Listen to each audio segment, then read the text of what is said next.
Un jeu d'horreur, c'est un jeu qui est conçu pour provoquer la peur, l'angoisse ou le malaise chez le joueur. Mais est-ce que vous savez qu'il y a une routine même avant de jouer au jeu? Non? Eh bah c'est ce qu'on va voir.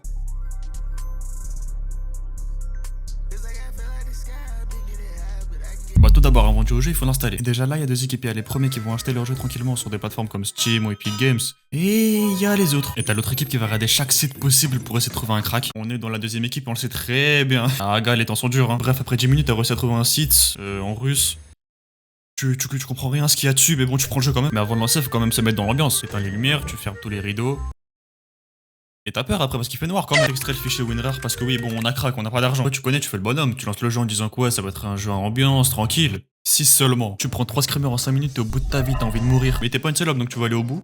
Hein, tu vas aller au bout. C'est te rassurer et tu te dis quoi, c'est qu'au début pour te mettre dans le bain. Mais la vérité au fond de toi, tu sais qu'il y en a encore 26 qui arrivent là, que tu vas bien mourir. Pendant tout le jeu d'horreur, t'es terrifié, tu commences à faire une vraie game de FNAF IRL. Et le pire, c'est qu'à chaque fois, on se dit ouais, plus jamais je rejoins un jeu d'horreur. Avec tout le respect, va te faire enculer. Dans 3 jours, tu joues à Outlast. On le sait très bien tous les deux. T'es là, tu transpires, t'es en stress, ça fait 30 minutes, tu joues, t'as l'impression que ça fait 4 heures. Et vous savez, c'est quoi le pire, c'est que je suis sûr qu'il y en a qui kiffent, en fait.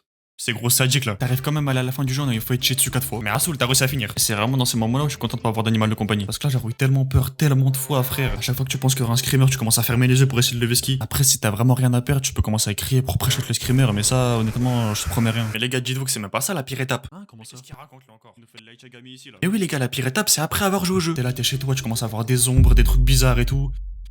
Et j'ai plus d'inspi. Après avoir fini le jeu, je vais vivre un truc que je qualifie de psychose. Tu vas commencer à entendre des bruits tout seul, à t'imaginer des scénarios. J'ai même pas les mots. Mais tu peux même pas aller vers ton lit, en plus c'est beaucoup trop loin. Du coup t'es là bloqué sur ta chaise, t'oses même pas te retourner. Et une fois que t'as réuni assez de courage pour aller vers ton lit et te cacher sous la couette, bah t'as peur en fait. Après là je vous raconte l'histoire avec un jeu d'horreur normal, mais si c'est un jeu d'horreur qui joue avec les phobies, c'est encore pire. Et par exemple, si c'est un jeu d'horreur avec des araignées, bon je vais pas vous en mettre au montage hein, parce que j'ai peur aussi. Bah, quand tu vas être dans ton lit là bien en train de stresser, tu vas t'imaginer qu'il y a des araignées partout autour de toi. Et le pire c'est que si t'as vraiment un haut degré de phobie, bah tu vas commencer à y penser pendant toute la journée qui suit, même les autres prochains jours. C'est trop une araignée, t'attaques en dedans frère, c'est une attaque à la Mister Satan ça. Mais bref, pour conclure, sachez que si vous jouez à des jeux d'horreur, vous allez développer des capacités au niveau psychologique, cognitif et physique. Ouais, physique, t'as bien entendu. Parce qu'apparemment, le fait de stresser et d'avoir peur, ça peut stimuler tes globules. Je sais pas à quoi ça sert, mais voilà, prenez l'info. Bref, je sens que j'ai plus d'inspi là, donc je vais juste vous souhaiter une bonne fin de journée ou de nuit ou je sais pas, et je me casse. Vas-y, ciao.